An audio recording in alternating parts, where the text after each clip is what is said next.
Miss হবে না আপনার পছন্দের টিভি শো দেখুন জি5 অ্যাপে একদম ফ্রি। কেন এরকম জেদ করছো আমাকে বলো, কেন এরকম জেদ করছো, কেন এরকম রাগারাগি করছো? প্লিজ করো না, প্লিজ করো না। আমি তোমাকে খুব ভালোবাসি, আমি তোমাকে বলছি আমরা একসাথে খুব ভালো থাকবো। আজ থেকে ঠিক 1 বছর আগে ওর সঙ্গে আমার বিয়ে ঠিক হয়েছিল, এই মেয়েটির সঙ্গে, গুঞ্জা। কিন্তু বিয়ের দিন আমাদের বাড়ির সকলকে মণ্ডপের সামনে রেখে, আমাকে রেখে একটা ছেলের সঙ্গে পালিয়ে গিয়েছিল। তখন থানা পুলিশ করা হয়েছিল। আপনারা যদি ফাইল ঘাটেন এই কেসটা আপনি ওখানেই পেয়ে যাবেন। রোদ্দুর আমি কিন্তু পালিয়ে যাইনি, আমাকে কিন্তু শ্রেয়াস ভুলিয়ে নিয়ে গেছে। সেটা তুমি প্রমাণ করতে পারবে গুঞ্জা? এই বিয়েটার কথা রোদ যে জানতো না সেটা আমরা এতগুলো লোক বলছি, কিন্তু শ্রেয়স যে তোমাকে ভুলিয়ে নিয়ে গিয়েছিল সেটা একমাত্র তুমি বলছো। তুমি সেদিন আমাদের মুখ নষ্ট হয়নি, সম্মান নষ্ট হয়নি সেদিন আমাদের, আমার ছেলের ট্রমা হয়নি বলুন? সেই অবস্থা থেকে আমার ছেলেটাকে বাঁচাতে আমি অন্য মেয়ের সঙ্গে তার বিয়ে দিয়েছিলাম। আর এই মেয়েটা ওর প্রেমিক ওকে ছেড়ে দেবার পর আবার ফিরে আসে, এসে আমার ছেলের সঙ্গে সংসার করতে চায়। ততক্ষণে আমার ছেলের বিয়ে হয়ে গেছে। তারপর ও উঠে পড়ে লাগে আমার ছেলেটাকে আর ওর স্ত্রীকে মেরে ফেলার জন্য, অফিসার। আর আজ সেই কারণে আমার ছেলে ওকে বিয়ে করতে চাইছে না। আমার ছেলেটা ডাক্তার, সে মানুষের প্রাণ বাঁচায়, মানুষের সেবা করে। দয়া করে কেউ ভিন্ডিকটিভ বলে কারো প্রতি হিংসা চরিতার্থ করার জন্য আপনারা আমার ছেলেটার জীবনটাকে নষ্ট করবেন না, প্লিজ। ম্যাডাম দেখুন, এসব পুরনো কথা শুনে আমরা কি করব?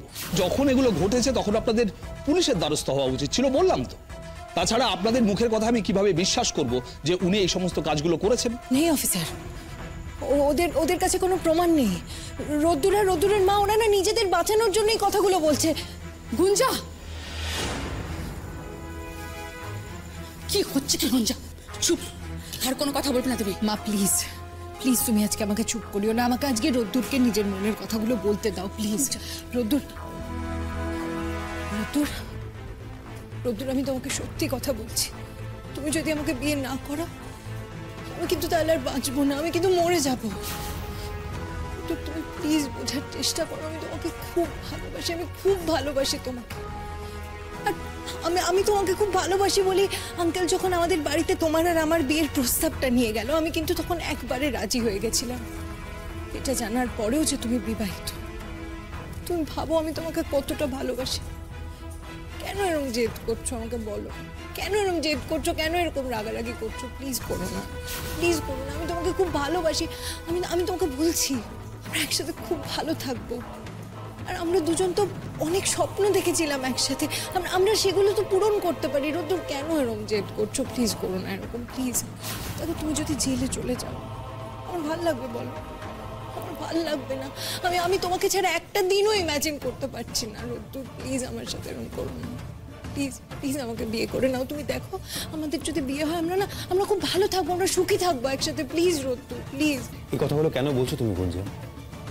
না কেন বলছো এই কথাগুলো? তোমার মুখে একদমই মানায় না।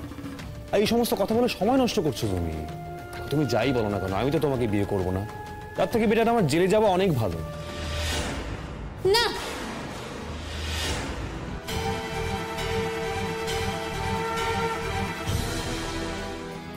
আপনি কে? আমি ডাক্তার বাবু।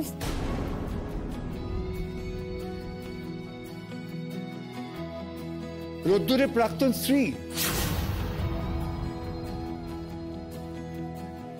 যার কথায় রোদ্দুর আজ এই বিয়ে ভাঙছে। না না, আপনি ভুল করতেছেন। আমি এই বিয়েখান ভাঙতে কই নাই। আমি তো ওনারে। এখানে এসেছিস কেন? হ্যাঁ, কেন এসেছিস?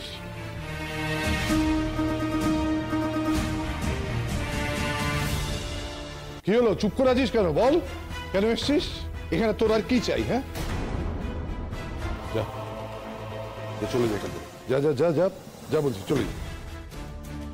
ময়না, দাদা কি বললো শুনলি না? তুই এখান থেকে যা। ছোট বাবু, আমার সুধা কয়টা কথা আছে, আমি এগুলা কই একটু। ময়না, আমরা এখন খুব ঝামেলার মধ্যে আছি রে, তুই প্লিজ ঝামেলা বাড়াস না। বিশু বাবু, আমি ঝামেলা বাড়াইতে আসি নাই। তাহলে কেন এসছিস বল? হ্যাঁ, নিজের ইচ্ছে হলো বলে? এই বাড়িটাকে তুই কি পেয়েছিস? হোটেল? যখন ইচ্ছে আসবি, যখন ইচ্ছে চলে যাবি। নিজের ইচ্ছে হলো বলে এসছিস না? এই শোন, তোর এখানে কোনো প্রয়োজন নেই, তুই প্লিজ যা, চলে যা প্লিজ। বাবা, তুমি ওর সঙ্গে এইভাবে কেন কথা বলছো? কি হচ্ছে তোমার?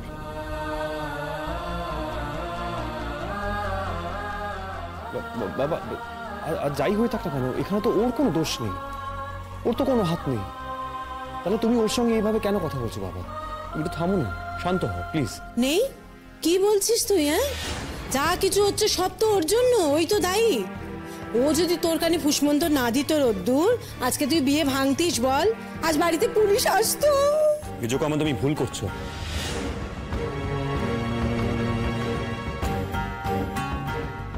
ওই বিয়েটা না ভাঙলেও বিয়েটা এমনিতেই ভাঙতো।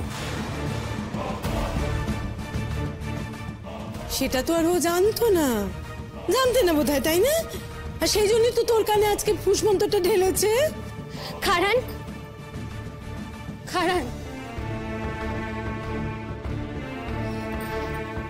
আমি আপনাকে অকবরের কাছে ক্ষমা চাইয়ে লইতেছি, কিন্তু আমি একখান কথা কম, আমি না সত্যই জানতাম না যে ডাক্তারবাবু যে গুঞ্জা দিদির লগে বিয়ে হইতেছে, এটা উনি নিজেই জানেন না।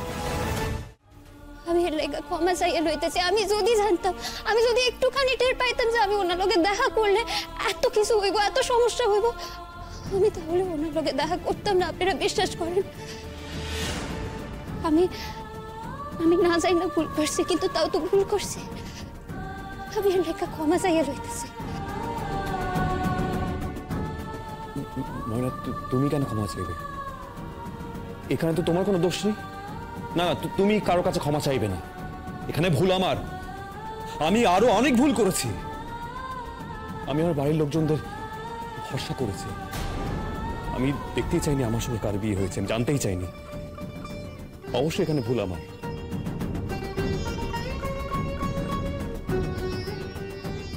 দেখো ময়না, আমি তো এইটুকু শাস্তি আমাকে পেতে দাও প্লিজ ময়না। এইটুকু শাস্তি আমার প্রাপ্য। না না ডাক্তারবাবু, না ময়না, আমাকে এখানে অনেক লোকজন অনেক কিছু বুঝিয়েছে, যুক্তি দিয়ে বুঝিয়েছে। আমি বলি কি, তুমি না ওদের দলের নামটা লিখিও না, তুমি এখান থেকে চলে যাও প্লিজ ময়না, আমি তোমাকে রিকোয়েস্ট করছি, প্লিজ চলে যাও।